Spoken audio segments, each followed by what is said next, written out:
All right, Claire, you can begin whenever you'd like. Thank you, Jesus. Okay, good evening, everyone. Welcome to the April 27th, 2023 meeting of the CB6 Business Affairs and Licensing Committee. My name is Claire Brennan, and I am the chair of this committee. Tonight, we are joined by District Manager Jesus Perez. This meeting is called to order at 6:33 p.m. As a reminder, New York State law now requires all community board members to have their cameras on and their first and last names displayed throughout the meeting. If your camera is not on and your name is not properly displayed, you cannot count towards quorum. Members of the public, you can raise any questions or comments that you have through the Q&A feature of Zoom. If there's any time following the committee's discussion, we will field questions from the public. Anton, my co-chair or vice chair, I guess, too, is taking minutes tonight. So thank you, Anton, for volunteering to do that. Now we'll take attendance and Jesus will call your name. All right, good evening, everyone. I will call your name, as Claire said. Please answer present when your name is called, and I will announce if there is quorum at the end of the roll call. Claire Brennan. Here. Thank you. Paige Judge. Paige Judge. Right, I'm not hearing anything. And folks, by the way, I can't actually see you in the view that I'm in right now, so please call out. So I don't hear Paige Judge, so we'll move on. John Keller. Present. Thank you. Jason Littman. Oh, sorry. Jason had a schedule change for work. So he said that he's going to try to get here for a little bit during his break, but won't be here for the whole meeting. But I'm considering that excused. Haven't talked to Kyle about it though. All right. Jason is excused. Sorry, I should have mentioned. Okay. Anton Malner. Here. Thank you. Kevin O'Keefe. Present. Thank you. Susan Steinberg. Present. With 5 of 7 members present, we do have quorum. Great. Thank you, Jesus. The agenda for tonight's meeting was distributed ahead of time by the board office and appears on the screen before you. If there's no objection, we will adopt the agenda as stated.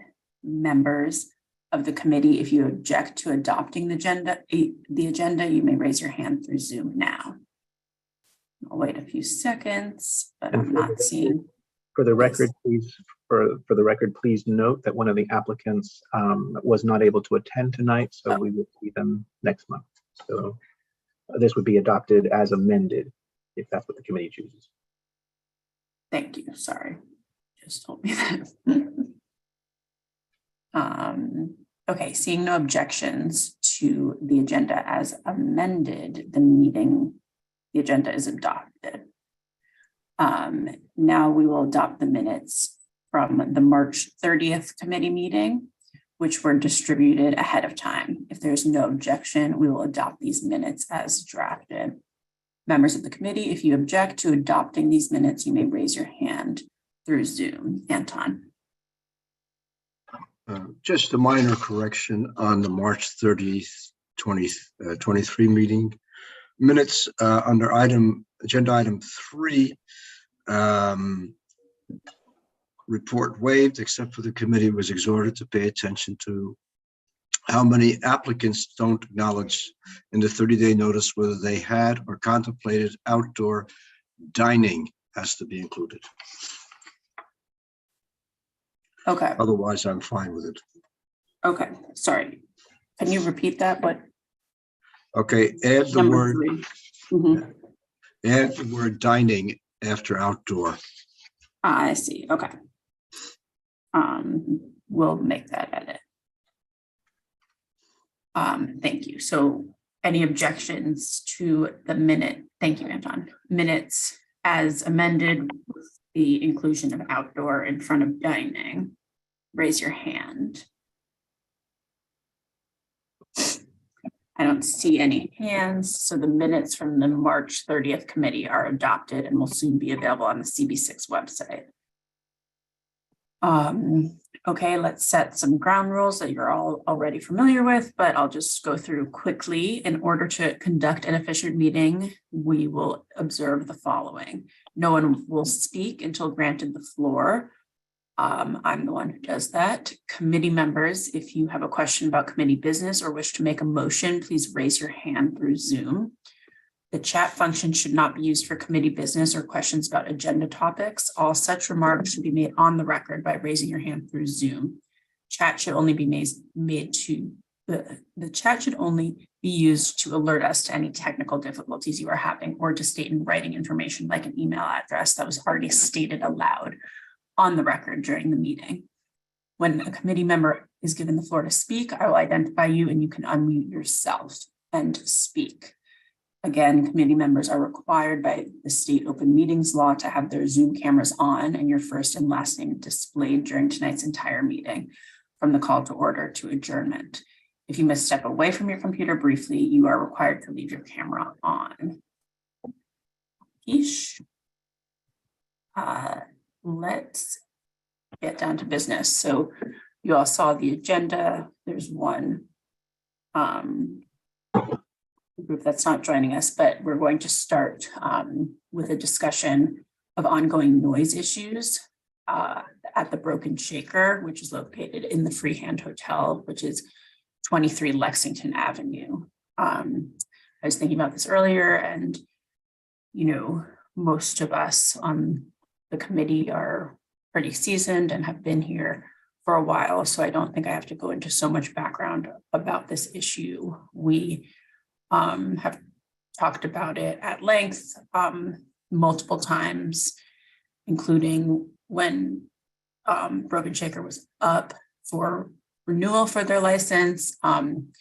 We put this on the agenda because their license is up for renewal again. You might remember that we denied, we wrote a resolution of not supporting their application the last time. So that's rare for us, and the issues seem to be kind of persistent or still affecting the community. So we do have a representative from Freehand here, and I think there are some neighbors on the call as well. So I think it's only fair to give Mary, thank you for joining us, an opportunity to speak to the complaints. You're obviously familiar, you know why you're here, but I'm just wondering, if there are any commitments that you can make to the neighborhood moving forward. I'll give you the floor to speak. Well, first of all, my name is Mary Sullivan. I've been at the Freehand Hotel for a year next week. And I just want to thank you for giving me the opportunity to speak tonight and just to hear from the community, because it is a very, very important part of the Freehand Hotel and of the company. I do understand where you're coming from. And of course, we always want to work with you guys to make sure we commit, that we're all working and we are living in a pleasant neighborhood. I understand that 100% from living in New York for the last 20 years. So I am open to hearing suggestions. I know previously that we had said that we would do a number of things to mitigate the noise, including, removing our speakers, and we removed 8 speakers. We just located a number of speakers that were outside. And then any further in speakers that we have, we face inside. They're not facing outside, but outside to the building, they're facing inside. We installed soundproofing glass on the interior windows. The doors are kept closed as much as possible. And we also have a machine that we can hear the decimal noise coming from our music system.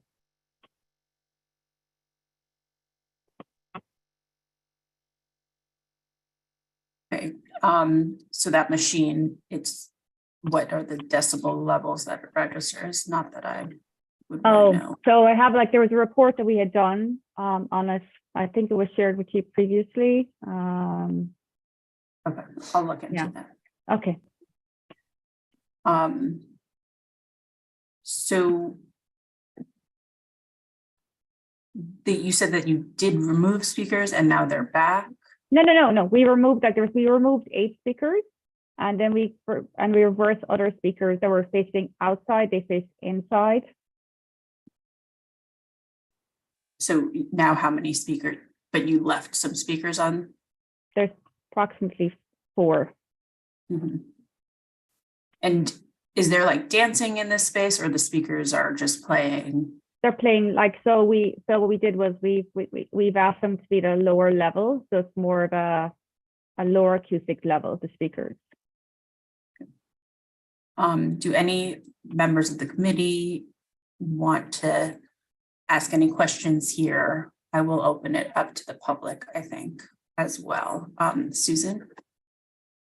So were these mitigations done after the most recent complaint of noise, or were there still noise complaints after that?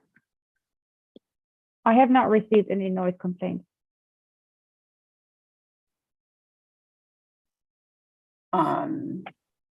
Jesus, I wasn't on any emails, but I was under the impression that there had been some complaints more recently. Is that the case, or? Yes, that was my understanding as well, and the reason why the applicant was asked to come in. Mhm. So you're saying that you didn't receive these complaints? I haven't received it. I haven't received anything in the last probably 6 months. Okay. So we saw you further longer than 6 months ago. So I guess to answer Susan's question, you must, if that complaint came in 6 months ago, that was after the mitigation that you performed.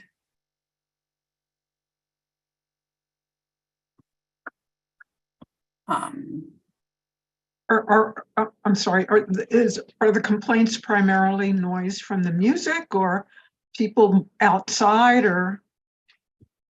It seems like most of the complaints are from music coming from the rooftop area. So there are some people, I think, who live in the building across the way who have been really communicative on this issue. And I was wondering, maybe now I'll throw it out to members of the public. And if you would like to speak, you can raise your hand and we'll put on, is the timer ready to put a minute up to speak. And then I see Sebastian Wall's hand is up. All right, just give me 1 second. Thank you.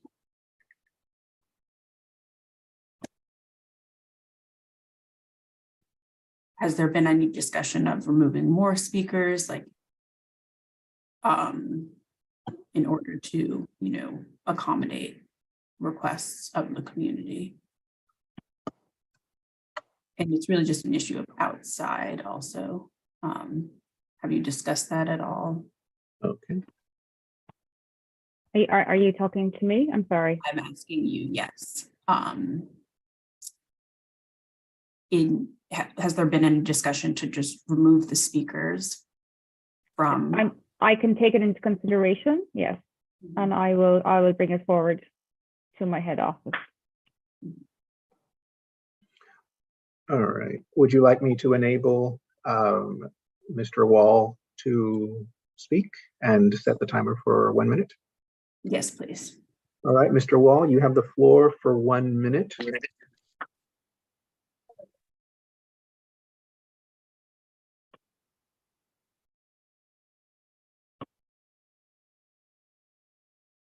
Can you hear me? Now Yes. we can, yes. Okay, great. Sorry about that. This is Sebastian Wall. I live across the street from the Freehand. And we have definitely filed several complaints in the past 6 months. It is mainly about the 4 speakers that are still out there on the roof. First of all, I've been out there. I've gone over there, and those speakers, on the nights that we have complained, there's no chance that they were using that device to measure the noise level, because that machine would have blown up if that was the case. And those speakers, there's 4 of them, and they're kind of in a little courtyard that's set a little bit back, but it doesn't matter how you turn those speakers, or if you turn them down, it's going to be noisy over here for sure, 100%. So we would love to see those speakers gone altogether. And as the other thing we would love to see happen is have a curfew where the roof closes at a certain time, because people get drunk out there and they have fun, and it's I understand that, but people get really loud, especially for us during the week. It's we get up early in the morning, and it's noisy. So summer is coming, and we just don't want to have to face this one more time. All right, So 1 minute has elapsed. take down the speakers, we would be very happy. Okay, thank you, Sebastian. Thank you. So I think Mary had already agreed to bring back the speaker issue. Yeah. To address the timing of the rooftop, is there a time that you close it, or is it just open during your normal operating hours? So during the winter, it's been closing probably between 11 and 12, and that's our hours Tuesday, Wednesday, Thursday, and then it's 2 o'clock then on Fridays and Saturdays, depending on business need, on business. Shouldn't be able to On continue. Tuesday. Ooh, sorry, Sebastian, can you mute yourself? Sorry. Yeah, thank you though. So on Tuesdays, the rooftop is still open. Tuesdays, Wednesdays, Thursdays, it's open until midnight. Yeah, yes, correct. Mhm. Okay, so I think it's important to hear what the other people from your establishment say about the getting rid of the speakers, and I think it would be really appreciated and a good gesture heading into the period when like your license is up for renewal again.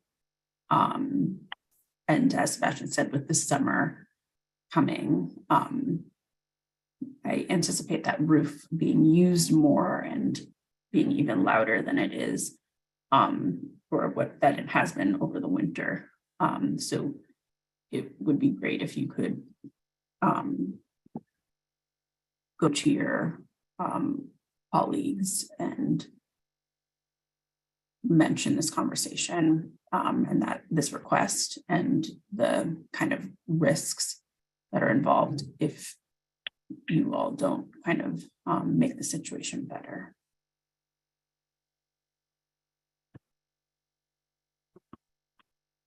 I don't think we as a committee need to do like a formal resolution of any kind. It is in public record. Anton's going to write it in the notes, and it's on YouTube that these requests were made. John? Yeah, I think you put it exactly right, Claire. I mean, and Ms. O'Sullivan, we appreciate your being here. And I guess this is a friendly notice that, you know, we take this very seriously. And that's why we're doing this evening and trying to avoid something more, as Claire said, you know, I don't know exactly what word she used, but more punitive or difficult. We're trying to work with you. Thanks, John. So is that clear? Yes, it is. Okay. And then we obviously have your contact information and Yes. you have the office. So Mhm. maybe, you know, by the end of next week, if you could kind of provide an update on the conversation and the progress that you're making in order to like mitigate the sound and just these issues as a Okay. whole. It would Of be, course. helpful. So let's check back in Okay. on the 5th of May. Thank you again for being here. And, you know, we understand it's not easy to run a business. We appreciate you taking the time to address the concerns. But you are free to go at this point. Move Okay, on to thank the you. next. I'm Thank free you. to go. Thank you very much. Yeah. Yes, and look, we are very committed to our community. We understand how important it is that we have, you know, that there is, that we work together, and I get that 100%. So I will bring it to our board next week, you know, and I will come back to you with feedback. Thank you. You're Anton, very did you welcome. have a question before you go? Sorry, Okay. Anton. You're on mute though, Anton. Do you have a question? Anton? No. No. Okay. Okay. Thank you very much. Have a good evening, No problem. everybody. Okay, thank you for being here. Really Thank you. appreciate it. Look Thanks, forward to bye-bye. hearing from you. Take care. Thank you. Thank you. Okay, next up, we have a new temporary on-premises license for Sonesta Shelburne Hotel LLC, which is doing business as the Shelburne Sonesta, New York at 303 Lexington Avenue. Do we have a representative here? Yes, Max Bookman, I'm here. Max, do you want to just walk us through the application?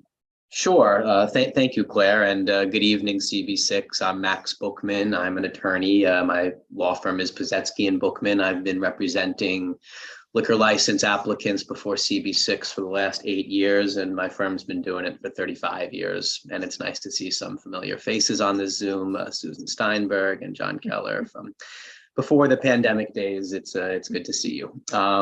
With me is Philip Arsenault. He's the general counsel for Sonesta, as well as Jeff Brosey.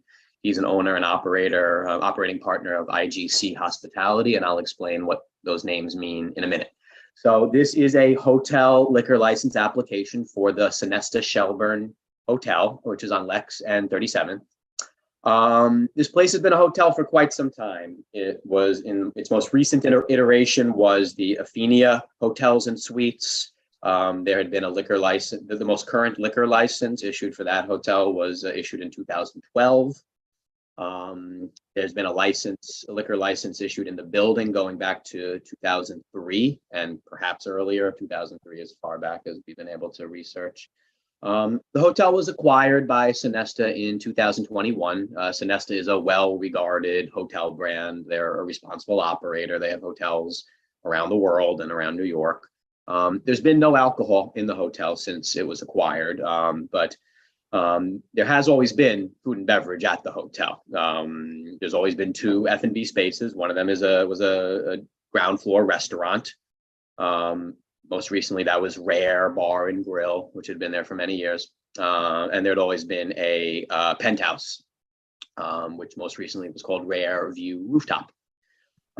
So now they want to bring alcoholic beverages back to the hotel. They've been, you know, the delay has been, since they acquired it, they've been looking for a good food and beverage management company to partner with the right type of experience in New York. And they've found that with IGC called In Good Company. That's what it stands for. New York founded, born and bred hospitality group. They do a number of F&B operations around the city and now around the country, over 15 operations. In our neck of the woods, they have the Park Avenue Tavern on 39th and Park, as well as they operate another rooftop, the Refinery rooftop at the Refinery Hotel, a little further west on 38th and 6th. All their establishments are high-end. They don't really generate quality of life issues. So the application before you is not looking for a substantial change at all to what was previously approved and licensed. There's going to be the ground floor restaurant. It's going to be operated by IGC. There's going to be the penthouse, just like there was before, also operated by IGC. The only major change is that they're actually enclosing more of the outdoor space on the roof than what there previously was. And we sent some renderings to the community board yesterday. I see, Claire, you're nodding your head. Hopefully some of you have been able to see it because that really illustrates what they're doing. There's always been, an actual interior space, like within the building's envelope. There it is. So that interior space within the building's envelope is going to remain. What they're doing is they're adding that glass pergola, which is, runs along the 37th Street side of the building. And so that's going to allow for a year-round, four-season, enclosure. And in the top left of your screen is going to be the remaining outdoor portion, so less outdoors than before, and that's going to operate seasonally as long as the weather stays warm. The hotel is a 24-hour operation, 24/7. As far as the F&B spaces for the ground floor, they'd like to have it open until 12 a.m. And for the penthouse, they'd like to have it open until 2 a.m. And we are happy to answer your questions. Thank you, Max, for walking us through that. Just to clarify, it's 2 a.m. on the weekends. I thought I saw in the questionnaire, not all. Pardon me, that's right. It's well, actually, no, I take it back. No, but my question, okay, we have 2 a.m. that we're looking for 7 days a week. You have Okay. something different, Claire? No, I see Okay. that now. Sorry, I just pulled it up. Okay, so you probably see these questions coming based on our last agenda topic, but I'm wondering what soundproofing you all are going to include. Is the glass structure like double paned? What's that? And then for outside, are you going to have speakers outside?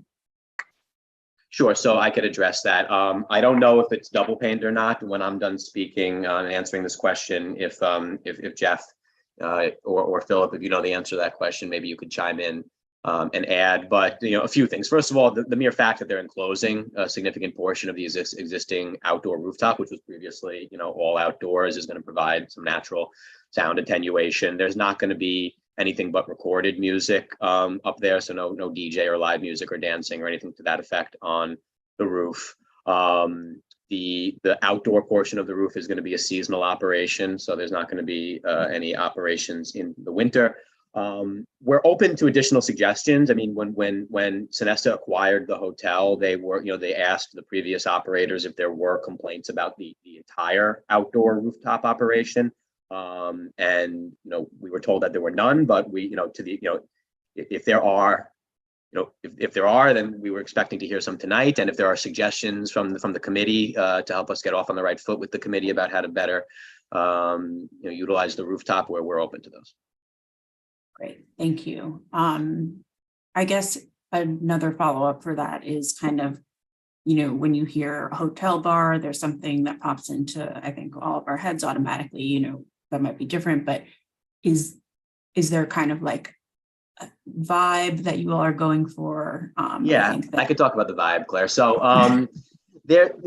first of all, I mean, their experience, we think, helps speak for what they plan on doing. And so, I mean, they're proud of their track record and the lack of any sort of complaints about their other operations, including their other hotel rooftop operation at Refinery. Just speaking in plain English, they're not really looking for the bridge and tunnel crowd. What they're looking for is the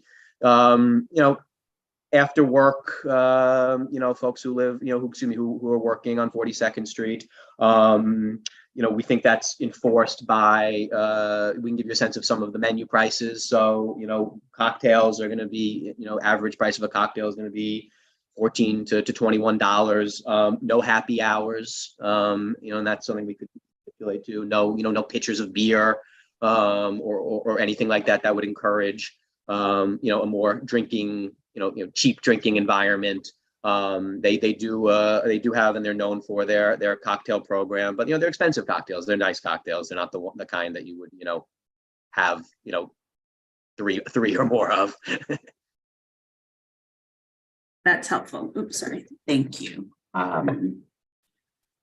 Those are my questions. I wonder if anyone from the committee has any. Susan? Hi. First, I just want to let you know that back in the year of the flood, my first cousin got married in the Shelburne. I mean, a long time ago. I just wondered what the capacity of the restaurant and the rooftop were. I have those numbers for you, Susan. The rooftop capacity is 100, but of Mhm. course, that's not all outdoors. That includes we're saying rooftop, but there's like the real indoors, which is actually within the building envelope, plus the pergola, plus the out. So all of that together is 200, excuse me, 100. Mhm. The restaurant, pardon me, 200. Thank you. Nope, I'm sorry, Susan, 148 for the restaurant. Will you be having private parties ever? It's a hotel, so they'd like to be able to, have your cousin's, daughter's Marry wedding there, again. Your second marriage. Renew second her marriage, vows. yeah, I mean, as is typical with hotel licenses, they'd like to be able to have, book it out for private functions. Mhm. Thank you. You're welcome.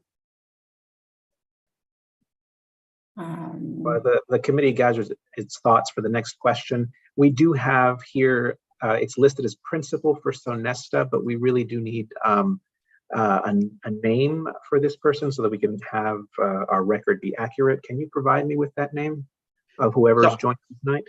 Yeah. Oh, yes. So there's actually two individuals from Sonesta. Well, with the applicant here, the Sonesta individual is Philip Arsenault. He's the general counsel of Sonesta, and Jeff Brazzi is the owner and operating partner of IGC Hospitality. He's going to be the management company that's on the license. Jeff BR OSI. Okay, and they're together in that same account there. I don't know about that. They're texting me and saying that they're both here, although I also just see one box. Yeah, so maybe together. Okay, Philip Arsenault and Jeff Brazzi. Okay, I'll put them there.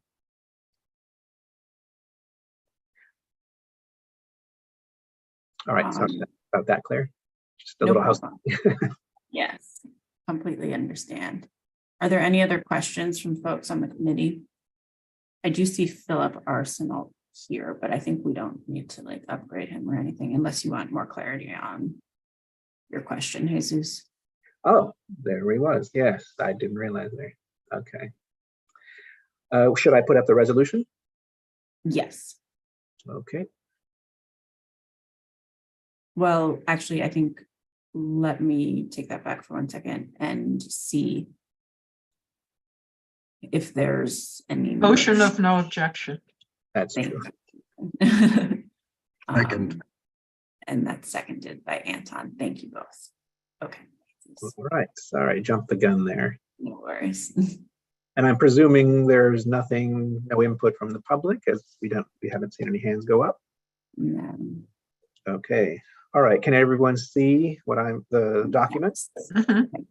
Okay. So this is the resolution of no objection for a new on-premises license with temporary permit for Sonesta Shelburne LLC and 303 Lex FB LLC as a co-licensee management company. Do I have that right? if you're asking Matt? me, then yes, that is correct. Yeah, this is for the committee and for Max. We're going to make sure that everybody's happy with everything before we vote. And forgive my ignorance, I'm not new to the board, but I'm new to staffing this committee. Can you, in 2 seconds, explain exactly what a co-licensee management company is? Sure. This is common with hotels, with hotel liquor licenses. The liquor authority requires any entity, third-party entity, which is going to share in a significant portion of the profits or revenues or otherwise exercise significant control over the hotel, to be a co-licensee on the license. So there's accountability to that entity as well as the hotel entity. So this is a common arrangement with hotel liquor licenses. Okay. Thank you very much for that explanation. All right.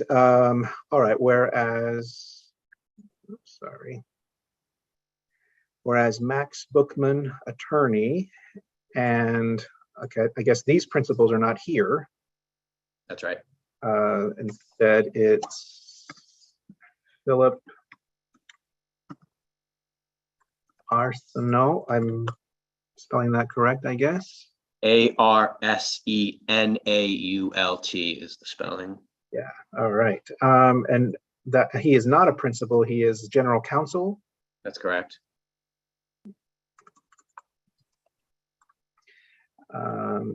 And we've got, what's the other, Jeff Brosey, Yes. who is, You can call him owner of the co-licensee to keep it easy. let's see. Okay, so whereas Max Bookman, attorney, and Philip Arsenault, general counsel of Sonesta, That's right. and Jeff Brosey, owner of co-licensee. I'm sorry to be pedantic. Philip, I accidentally promoted him. He's actually assistant general counsel, and he'd like that to be clarified. Okay, I think that Although falls. I'm sure he's qualified to be general counsel. I think that falls under the legal doctrine of no take backsies. So, all right, then assistant general counsel, April 27th. This establishment is a hotel. And the proposed hours of operation, okay, first, everyone's okay so far? Yeah. Okay, the proposed hours of operation, 24/7 for the entire hotel, 7 a.m. to midnight, 7 days a week for the lobby, restaurant, and bar, and 11 a.m. to 2 a.m., 7 days a week for the rooftop restaurant and bar. I took that from the questionnaire, so are we still all in agreement? This is it. Yes. Okay. Has the committee any stipulations or particular comments for this applicant? No. Okay.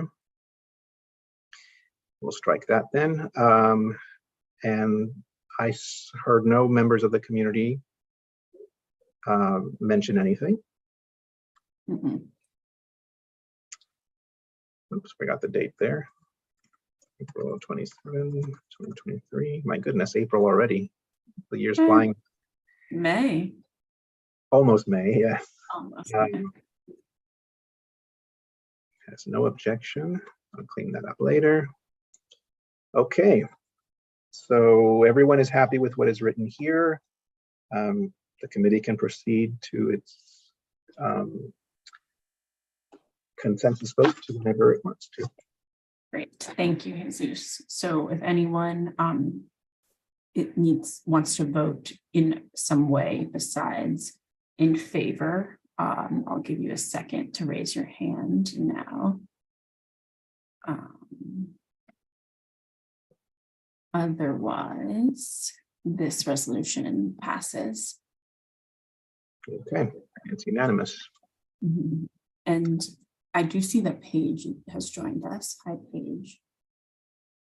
Just for the record. Yes, she was having some technical issues. I resent her a different link. I'm glad that she's joined us. Great. All right, All right, just give is that it for me? That's it for you. Thank you so much. Yeah, good Thank you. luck, It's all. very nice seeing you all again. Yes, can't wait for a rooftop cocktail. All right, next up is not number 3 because they couldn't make it. They're going to be pushed to next month's agenda. So we're going to number 4, which is a new temporary on-premises license for Candle 28 LLC, doing business as Candle at 388 3rd Avenue. Do we have a representative from Candle here? Yes. Oh, hi, Larry. Hi, Great. I'm in the upper left-hand corner. I see you. Do you mind walking us through the application? Of course.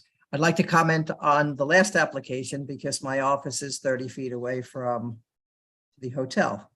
And I happen to know the operator. He's a client of mine.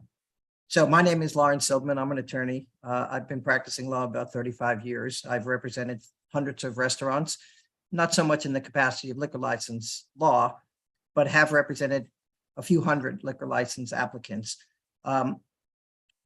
I used to represent the former restaurateur at 388 Lexington Avenue, 3rd Avenue, excuse me. That was Pastafina Pizza Restaurant. When Pastafina vacated, the space remained vacant for several months. And by pure coincidence, I received a telephone call from the principal of this applicant, Jorge Pineda. He's a chef. Mr. Pineda used to operate Candle 79, which was one of the foremost vegetarian restaurants in the country. They had 2 restaurants, Upper West Side. Both restaurants have since closed, one because the lease expired, one because there was some technical issues involving the gas lease. And they found this space. They renovated the space. It is a restaurant forward premises operations. There's a small bar with 11 bar stools, approximately 55 seats interior. They renovated the space. The space is beautiful.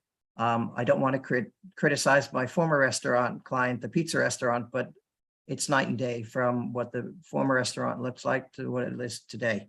My client spent an enormous amount of money renovating a very old building and premises, and we now have a beautiful restaurant. Jorge Pineda is not only the owner, but he's the chef. Well-renowned vegetarian chef. Lots of acclaim. We have 55 seats interior. There is no live music. There is no dancing. A majority of the restaurant's revenues are derived from food. Liquor is a secondary thought, but nonetheless is important to the success of the restaurant.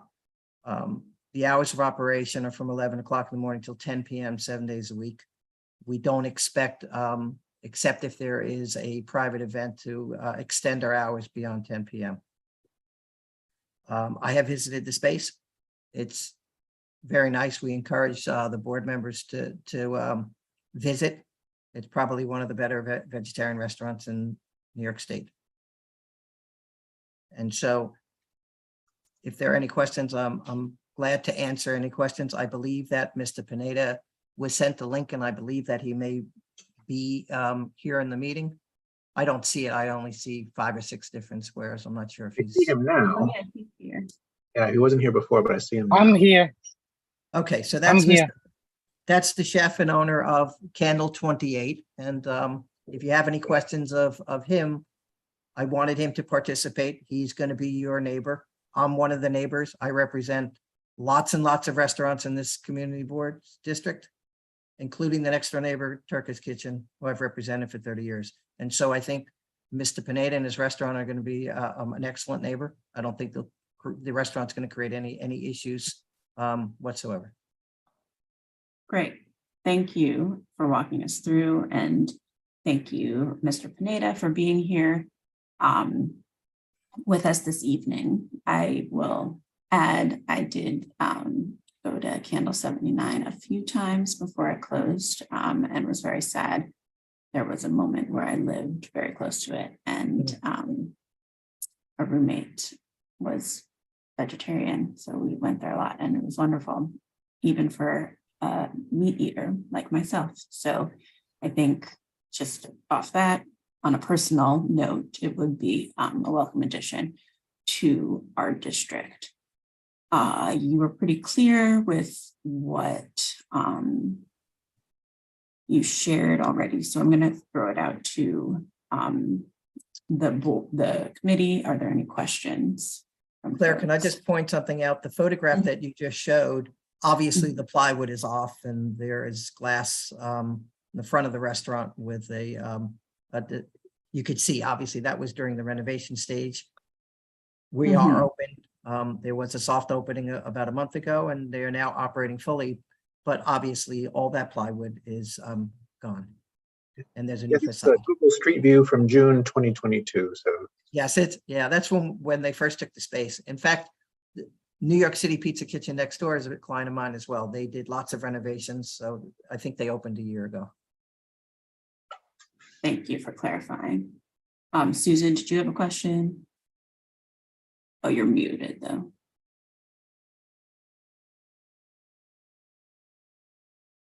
I just wanted to know if the restaurant was open, so I got my answer.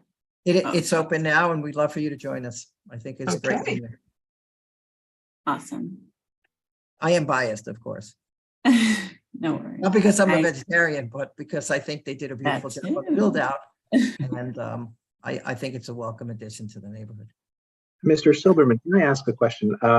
In your remarks about this establishment, you mentioned that the hours of operation are 11 a.m. to 10 p.m. 7 days a week. However, in the questionnaire that was submitted, they were slightly different. Monday through Saturday, 11 a.m. to 10:30, and Sundays, 11 a.m. to 9:30. I may have misspoken. I didn't have an opportunity to review my file before tonight's meeting. I apologize for that.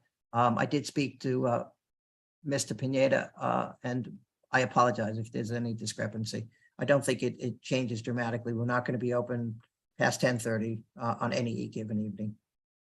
All right, so then can we assume that the hours that were written in the In the questionnaire? questionnaire are accurate, yes. All right.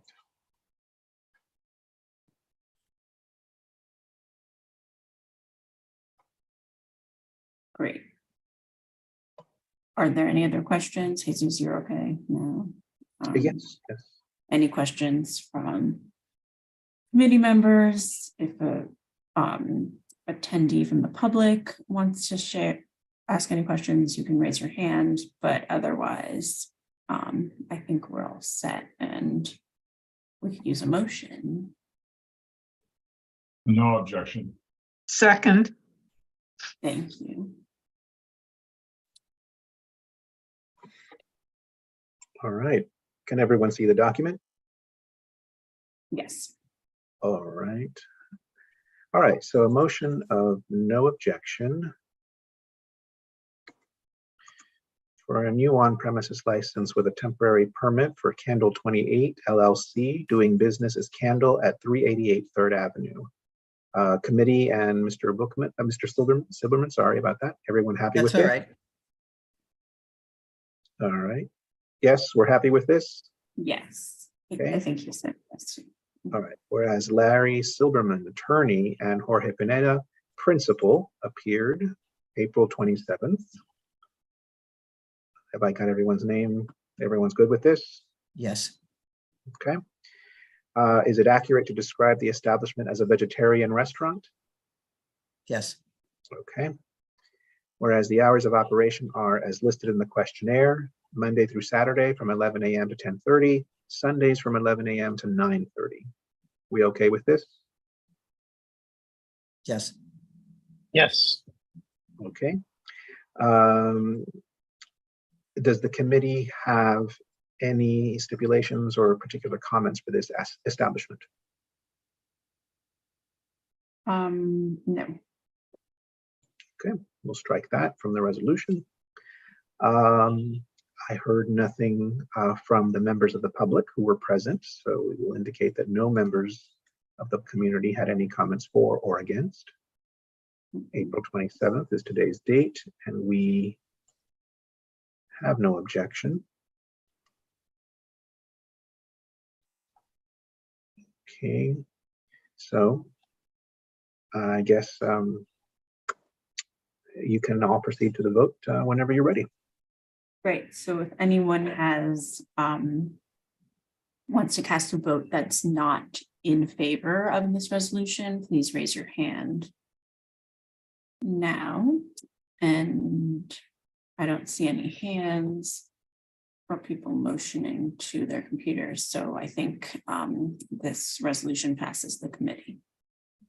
All right, it is unanimous, and it'll move on to the full board.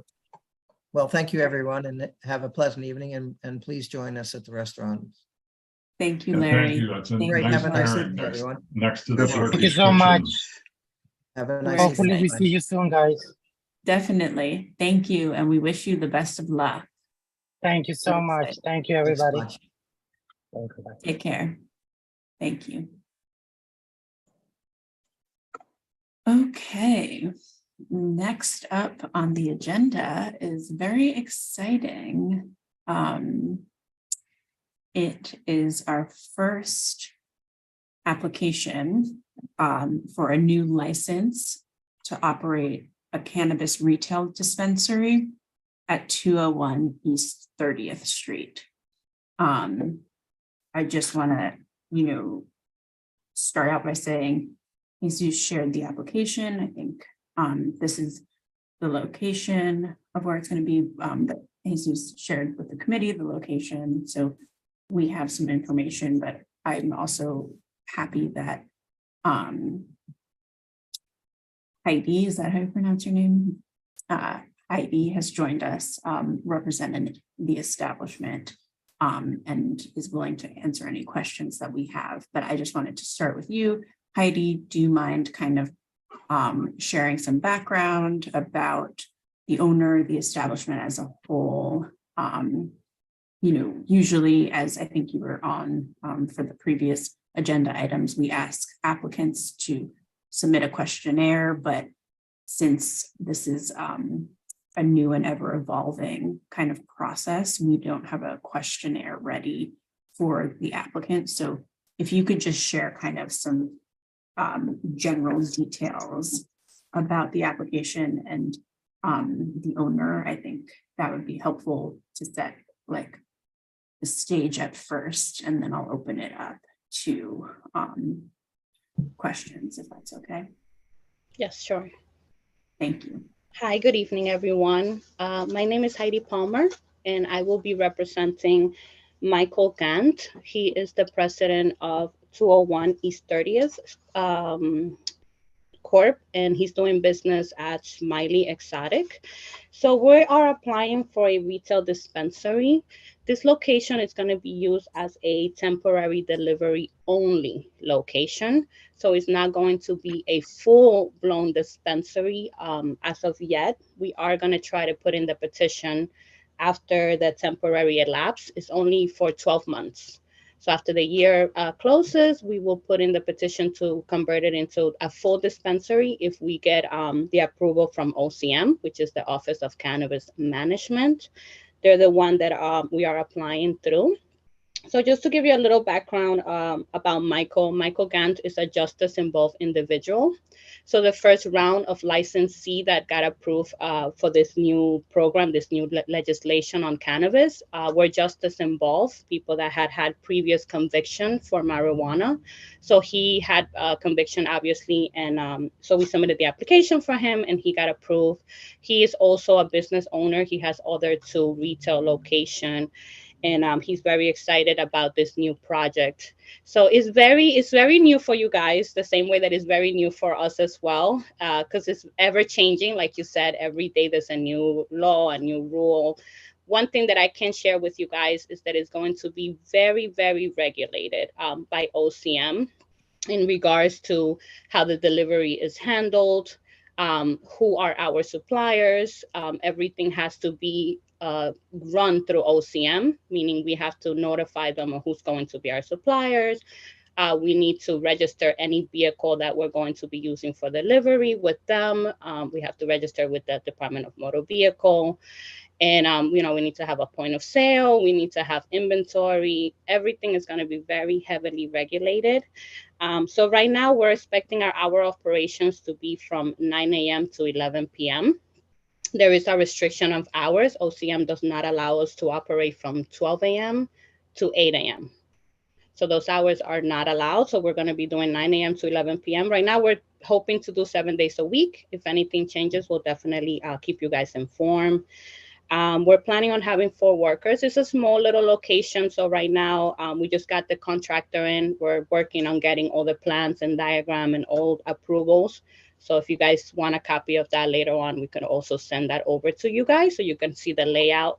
But at the moment, like I said, it's not open to the public. So it's only going to be open to workers. The doors are not going to be open. You're going to have to use a buzzer and you're going to have to be buzzed in order to come inside. All the cannabis products is going to be behind safe and lockers. It's not just going to be open for anybody to just grab and take with them. And then the way that we're planning is that we're planning on having 2 people in the back, getting all the products ready for deliveries, putting them in lockers. And when the delivery personnel come, they will have an assigned lockers where they will have the delivery to take to the person. So everything is going to be very safe, very regulated. So there's no pickup allowed. There's no curbside pickup. We can only deliver to the person's location, and then the delivery person can come back to us. And yeah, so right now we're very excited to see how everything is gonna play out. And like I said, it's a new project, so we're learning. Every day is a learning experience with OCM. But we're very excited. We're very excited with this new legislation. We think it's going to be something very advantageous for the city as a whole. It's going to bring new employment into the city. We are getting into contract with a union to try to get some workers through union. So everything is going to be with contract. So we're very, very excited to get this project going, and hopefully it's going to be beneficial for everyone as a whole. Great. Thank you, Heidi. That was clarifying. And again, I appreciate you being here tonight. I have a few questions, and I'm already seeing some hands go up from the committee. So I know that you mentioned that you're still working on like the inside and exactly what it would look like, but what is it going to look like from like the sidewalk, someone walking? Correct. So OCM prohibit us from the people walking outside being able to see what's inside, since it's not a pickup and it's not open to the public. The windows, everything's are going to be blacked out. So you're not going to be able to see inside. We're trying to get it in a way where we can see outside, but you cannot see inside, just for our safety, that we're able to see. So kind of like those type of windows. And then, like I said, the doors are not going to be open. There's going to be a beginning door. You're going to have to get bussed into that first door. And then there's going to be a little waiting area where you need to be bussed into that second door in order to come all the way in. And there's going to be no sign because OCM does not want us to publicly announce that we're a delivery location there. So there's going to be no sign up, and no people are not going to be able to see inside. I was wondering about the signage too, so that's helpful. Yeah. That makes sense. So just thinking about the 4 workers, so you said that 2 people will be loading the lockers, and then are the other 2 people the delivery people? Yes, they're going to be the delivery personnel, correct. Okay. And are any of them kind of like doubling as like a security person or? Oh yes, I'm sorry. We have to have security on site. That's also mandatory by OCM. So there has to be a security at the door at all time. That's going to be making sure that we're safe and that the public is safe as well, because we are working with a controlled substance. So having a security personnel is very, very important. Yes, I agree. That makes sense. So that would be like the 5th employee. That will be the 5th, correct? Yes. Okay. Another question. So you already, I think, made this clear. No one's going to be able to like come up to the door, but you wouldn't even be able to go up to the door and say like, can I have some gummies delivered? No, they're not going to be able to see inside. They're not going to know that this is like a dispensary at all, because there's going to be no sign, and you won't be able to see inside as well. Everything is going to be blacked out. So how do people like find out about you then? Of course. So the only way that we can advertise is they can order online. So we're working on setting up a web page. They could also do orders over the phone. So definitely you can advertise through flyers and maybe social media like Instagram, Facebook, TikTok, stuff like that. But definitely it's going to be mainly online orders or over the phone orders. Great. I'm going to do one more question and then I'll open it up to people. No, I figured it's a new project, so there's going to be a lot of questions. Yes. So and clarity. Right. So far, thank you.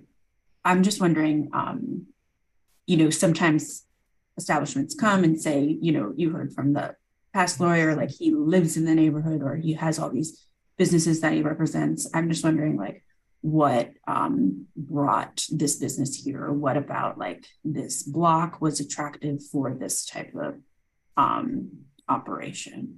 Okay, well, we like the location. We thought the location, the size itself, it was perfect. It's already kind of has the build that we're looking for. And then the way that the license work is that you get assigned to a certain borough. So our borough was Manhattan.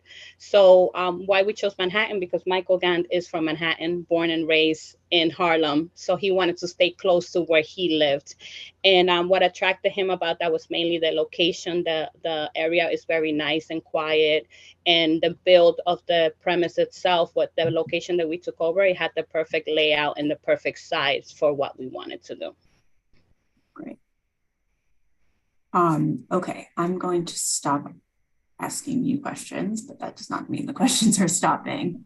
Thank you again. I'll throw it over to Kevin. Thanks, Claire.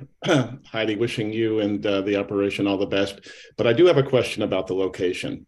Sure. And I realize you're starting as in the online and phone orders, but you are looking to make it a full-blown dispensary. Both the Kips Bay Library and the building for the proposed dispensary are on 3rd Avenue between 30th and 31st Street. I just read the revised state Cannabis Control Board guide. Dispensaries are not allowed within not allowed within 500 feet of a public library or other community facility. The Kips Bay Library is actually within 300 feet of the address of your proposed dispensary. Can you address that, please? That's actually new information for me. I wasn't 100% aware of the 500 foot rule for the library. But the way that the temporary delivery works is that we only get approved for the 12 months, and then we have to put in the request to become a full dispensary. So what OCM does is that they come to the area and they check if there's any place of worship, if there's any school or any libraries, and they do their own measurements. So once they see, like, let's say this library is within 300 feet, then that's definitely going to cause a problem in regards to getting approved for the full-blown dispensary. So there is a probability that due to the library, we might not get the approval for the full dispensary, but definitely the OCM is going to come and they're going to do their own measurements, and then they're going to let us know on their final decision. Okay. And thank you for the honesty and transparency on that. I did read the guide. It did not make a distinction, I think it should have, between a delivery service and a full-blown dispensary. I will tell you also, within 200 feet on that actually same road, 2 buildings or 3 buildings away, is a house of worship. It is the Remnant Neighborhood Center Church. It's within 200 feet of that same street, on the same block as the proposed dispensary. And I think I'll just point out as well that within 2 blocks are 3 schools: PS 116 Elementary, pre-K through 5th grade, the Epiphany School building that houses the toddler 2s and pre-K, and also grades 4 through 8, and the Churchill School, which is for students from kindergarten through grade 12, all within 2 blocks. Okay. Thank you. All right. Thank you for that information. Susan? I was just curious, Heidi, about what your background is. Sure. So I'm an accountant, and I've been working with many businesses and many licenses. So I help people a lot with on-premise license, on-premise. So when I was listening all this, I kind of familiar. I understand how everything works. So this is my first time dipping into the dispensary business. I'm very excited just because it's a new legislation and it's just new laws, and I love learning something new every day. So, but I work as an accountant and I work with a lot of business. So this is what brought me into this application, and this is how I was able to meet this client as well. Yes. Thank you. So Susan, that was your question, right? Yep. John? Yes, thank you. And also I want to welcome you, Ms. Palmer, the establishment. And I just have a question, a clarification question to a point that Kevin made. Are the schools within 500 feet of this facility that you mentioned? Just a quick question, yes or no? I think he said that they were within 500 feet. No, I don't think he said the schools were. He said they were within a couple of blocks of it. Kevin, could you clarify? Oh, okay.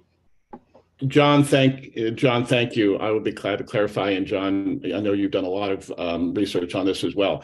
Again, a community facility of which a library is part of is the one that is within. Sorry, Kevin. I think that That's clear. John was like specifically, especially asking. I was specifically asking about the schools. They're within 2 blocks. I have not measured them yet. Okay, but they're sounds to me like they're likely within 500 feet if measured. But it just sounds, I mean, I'm just not putting words in your mouth, but Yeah, sounds like I'm going to be careful on saying, but I do know that the OCM does say that it is a direct line. And it's not the line that you walk, but it's a direct line between the two buildings. That's how they measure. Yeah, no, I'm aware of that, and thank you. So, Claire, I think the issue of the library, since it is part of the law, is an issue, but Ms. Palmer has acknowledged that this could be part of the process as we move ahead. And I tend to think that it's my personal view that it's time to get some legal dispensaries operating in Manhattan, and this certainly seems to be a well thought through process, and we're all learning in this. We had representatives from the Office of Cannabis Management too. I'm chair of the Youth and Education Committee and for Community Board 6, and OCM came in and gave us an extensive presentation, and everyone is learning every day, including the governor and the assembly member and the senator whoever in the room making the decisions about the legislation.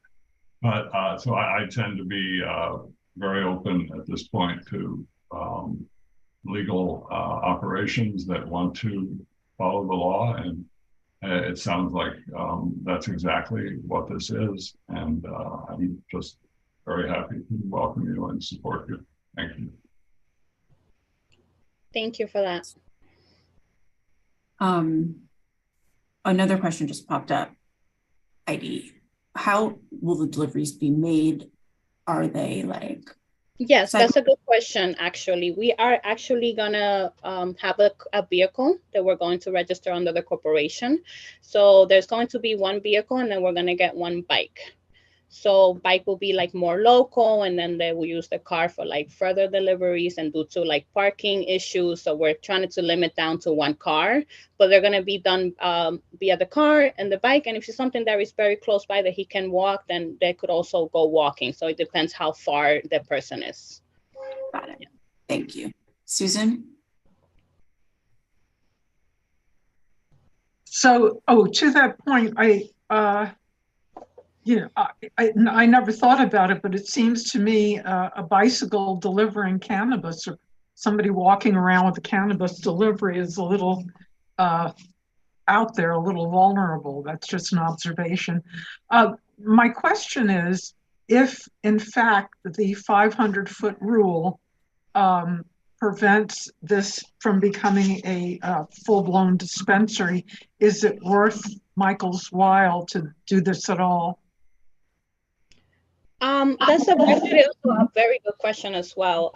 So this is only temporary for Michael, this location. He's going to keep the location, but if we don't get approved for the second step for the dispensary, he does have other plans for these locations. So right now we're working on our actual dispensary location, which is in Union Square. So right now we already got the approval for the actual dispensary. That's why they're only giving this to us provisionally. So we're hoping that by the time that the 12 months elapse, we should have our actual dispensary in Union Square up and running. Thank you. Yes. Kevin? Yeah, I would just propose, there's just too many questions. And Heidi, thank you so much for, again, saying you're not fully sure. I just reviewing the guidelines again. I think we need to go back and do some research. I would be of the mind that we bring this up again next month after we fully have a better handle on it. Okay. That would be fine, but it doesn't fit the timeline that they're working with. Jesus, were you gonna say something? No, I'm just saying if the deadline that is given on the notice to municipality indicates that we have 30 days to respond. So if we're going to respond, and again, sometimes with these state agencies, it's anyone's guess how much credence they actually give to. But if we are going to adhere to the deadline that was given by OCM, a resolution, and you want to pass a resolution, it will have to be passed tonight, voted on at full board, so that we can make it in the timeline. If a resolution will not be passed, well, then you guys can take it up at your own schedule. Okay. Thank you, Jesus. I'm going to abstain from this if we do vote. John? I don't want to preclude any other conversation, but I would call the question. But I see Susan has her hand up, so I don't want to interrupt. So I'll hold off on calling the question. I think my concern is and has been within the proximity to schools, and that's been satisfied. So. Susan? I was simply going to say that since it's temporary, since they're working on a full dispensary at Union Square, and since it seems very well organized, I am proposing a motion of no objection. I'll second. Okay, thanks, John. Jesus? I have some questions. Okay. Heidi, you mentioned that the business was going to buy a car.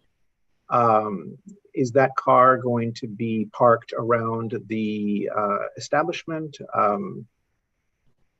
That's actually a very good question. Knowing how they're going to operate, most likely they're going to try to get into a contract with a parking garage where we can keep the vehicle overnight, and we could just have a safe place to keep the vehicle at, because we do know Manhattan have a lot of street regulations, and we don't want to have to be worried with any of that. So most likely it's going to be kept at a parking lot. Okay. And is it going to be a normal car or an electric car? We're looking into electric because we want to, keep the planet safe. So we're probably going to end up with an electric car. What is your delivery area? Are you delivering all over Manhattan or only nearby that location? All over Manhattan. Mm-hmm. And you don't have to give one here on, in a public meeting, but will this business give us the name and phone number and email of someone who will be on site in case we as the community board need to contact someone there, so that we can have that on the record? Absolutely. Once we get all our workers and all our union agreement set up, we will definitely give you the contact information for the manager that's going to be on site. And we're also going to have a supervisor on site. So we will give you both of their contact number. All right. And if this moves forward, you will continue working with them, at least at the beginning. Correct. We can always reach Just out. until I have them all set up. Yes. Thank you. Yes. You're welcome. Okay, even though there was a motion that was seconded, I'm gonna ask Anton to ask his question or say what you need to say, because we appreciate your voice. So Anton, but you're on mute. Anton, you're on mute. Yeah. Sorry. No. This is a more general question. It goes to the Office of Cannabis Management. So I think we as a board should have some understanding. If in fact an establishment makes a petition or an application to the Office of Cannabis Management, doesn't the Office of Cannabis Management review the location prior to sending it to the local community board? I think that would obviate a lot of these questions that Kevin had regarding the location near schools or libraries and things of that sort. I don't know if we even should be worried. I don't know if we should be involved in that. We shouldn't be measuring 500 feet or 300 feet or whatever. This is part of the application process. If it passes that, then we can talk about the business impact and the community impact that this location may or may not have in our area. Okay, just a general question. Thank you. Yes, I think I mentioned that OCM does go out and do these, measurements. I'm eager to kind of end this conversation, but Kevin, if you want to say one last thing. That's okay. If you're eager, then yeah, I do want to throw it out to the attendees because we have a few more than we would normally have at these meetings. I see more than one person here, but there actually are a lot. So if an attendee has a question for Heidi, I would welcome that now. You can raise your hand using Zoom. Otherwise, we do have the motion if we're about to open it up to them, but I'm not seeing any hands. So I think Susan's motion of no objection was seconded by John. And because this is kind of a unique application, I think we should do like a vote by roll call. If you can do that, Jesus. Sure. Give me just pull up the roll call voting sheet.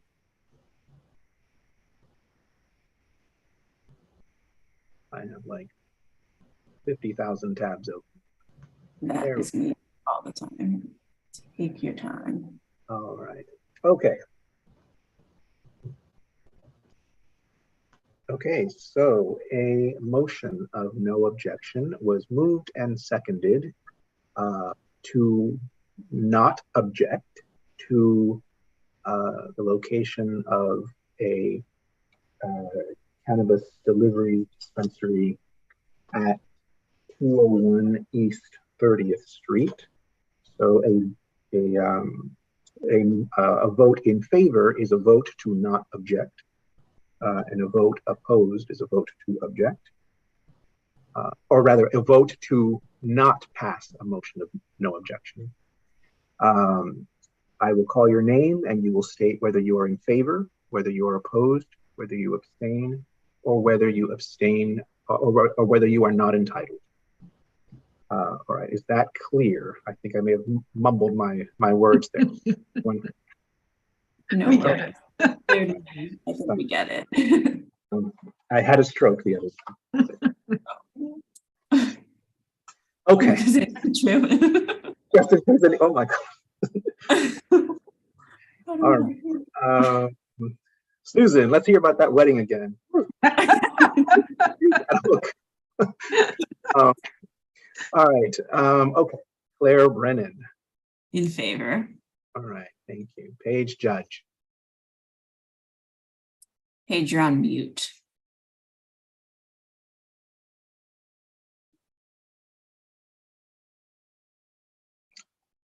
Still don't hear anything. Paige. I think she's fixing it. I did see her mouth in favor, but I don't think I did too. I lip read. She said in favor. Okay, so Paige in favor. John Keller. In favor. Okay. Jason Littman never made it, so no vote for him. Anton Molnar. In favor. Okay, in favor. Kevin O'Keefe. Abstain. Too many questions, but Heidi, wishing you all the best and the operator at Union Square, and hopefully this works out somehow. Thank you. You're Okay, welcome. That's abstain for Kevin O'Keefe. Susan Steinberg. In favor. Okay, in favor. With 5 in favor, none opposed, 1 abstention, and none not entitled, this motion does pass. And we'll move on to full board. We should sort out who's going to write the resolution. Yeah, I'm happy to take a stab at it. And if anyone wants to see it before, I can send it out. I can send it as like a Google Doc to the committee for you all to like suggest edits, but I'm happy to handle it this round, especially because it's our first cannabis license and I would be honored to write it. Thank you so much, Heidi, for joining us.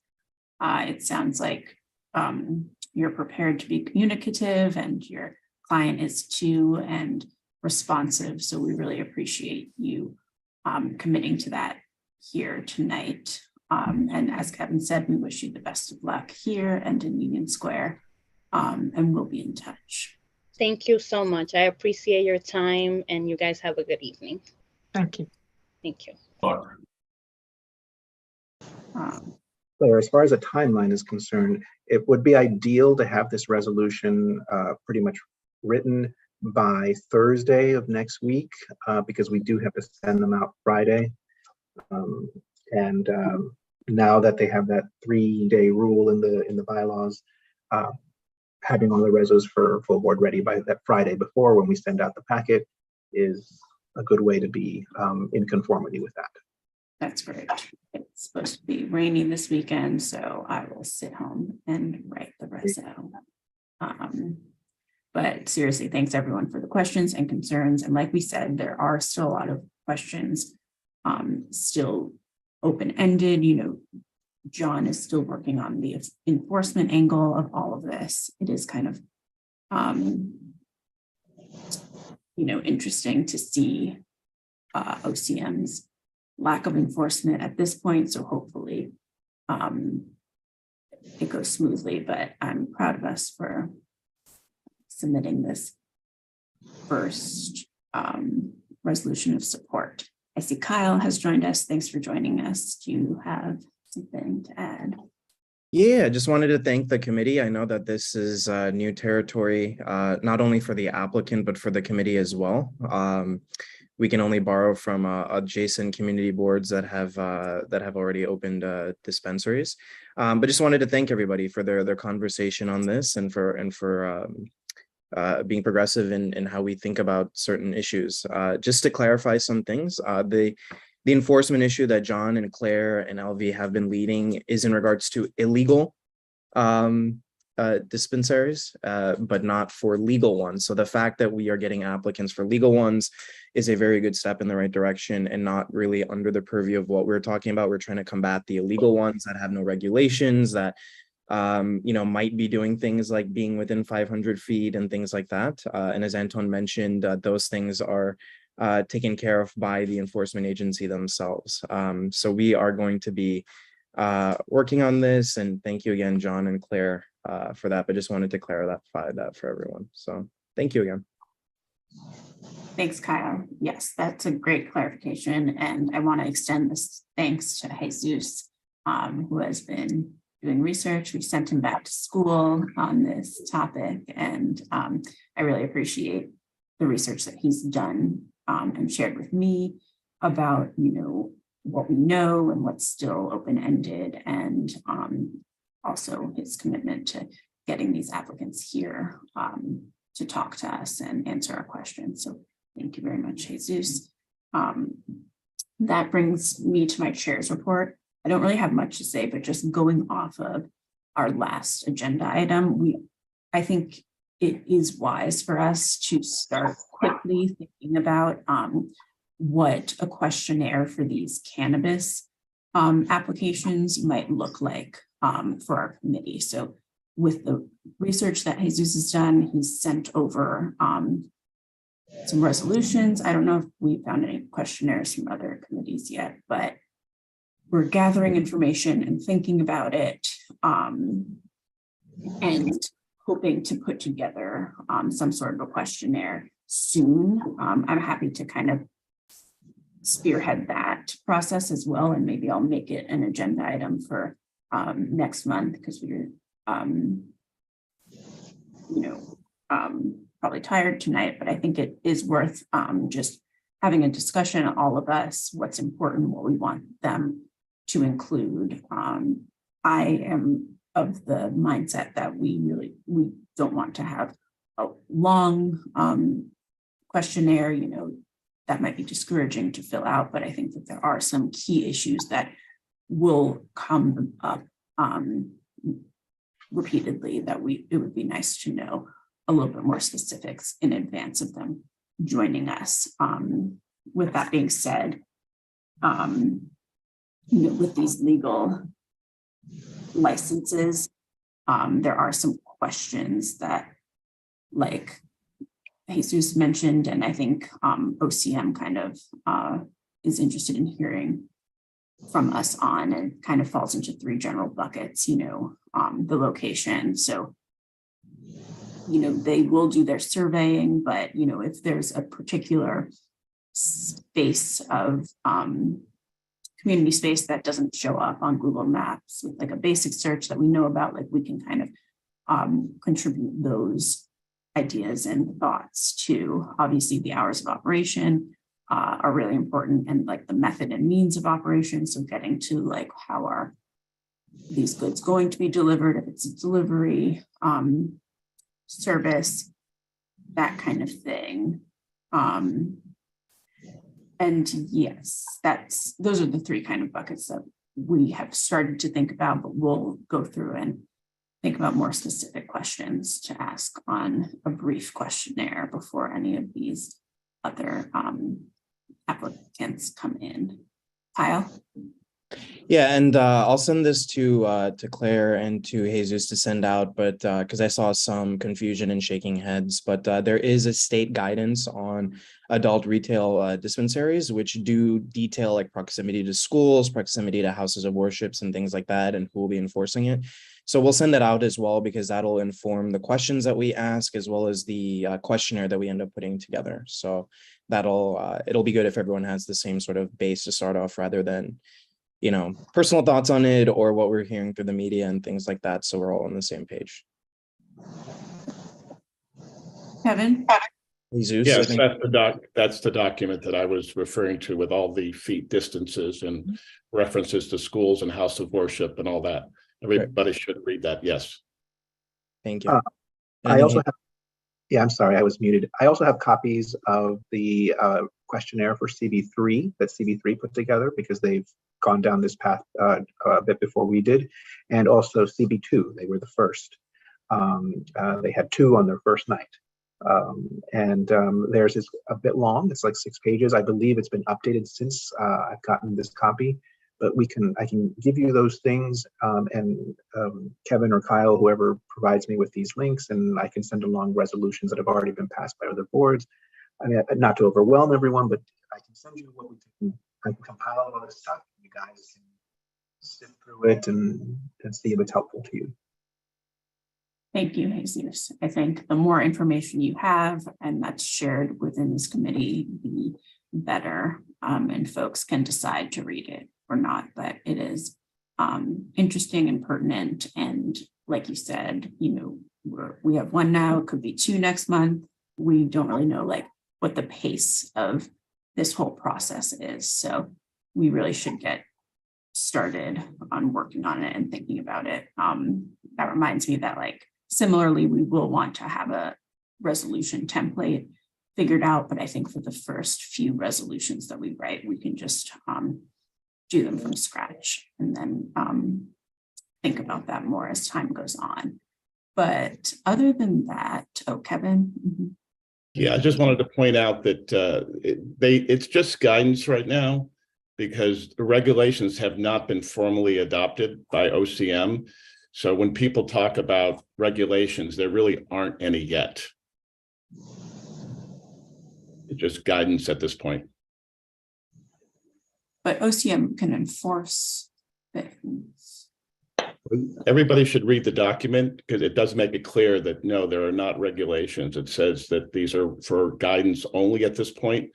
They did revise it in February to specifically state that, and that's in the document as well. Anton? So in effect, we're saying that the questions that were brought up about 300, 500 feet, etc., these are not regulations. These are not hardened in stone. It's just we're looking to codify them, but no, they have not been fully baked at this point. I will say that I've heard from many parents that are concerned about the proximity to schools and libraries and the churches. Again, yes, we are very aware of the issue. And I mean, to Kyle's point, it's legal. They're doing it the way they're supposed to here. So it's exciting. John? Yeah, just to briefly, that's right. And the governor's legislation on this is very clear. And I sent a copy to the board of it. And that's what is now under discussion by 3 people in a room now in Albany. Not, you know, but her legislation is very clear, and I think quite cogent on this. Okay. Did you have another point, Kevin? No. Okay. I do not, but thanks for asking. No problem. Saw you moving your hand up and down, so I thought you might have put it back up. But at this point, you know, I think that we are ready with our marching orders. We're all going to think about this a little bit more. before next month, I'll put it as an agenda topic and come with some of my thoughts put out there. I'll also try to share the resolution with you after I write it this weekend, with plenty of time for us to get it to the office. But I am open and want to hear from you all more about this. But I think for now we can adjourn the meeting if there's no further business. Oh no, I'm not the one to decide that. Sorry. It's been. Motion to adjourn. Thank you, John. That doesn't require a second. So if no one objects to that motion, we'll adjourn the meeting at 8:02 p.m. Thanks again, everyone. Happy May. Stay dry this weekend. See you next time. Bye. Thanks, everyone. Bye. Thanks, Jesus, again.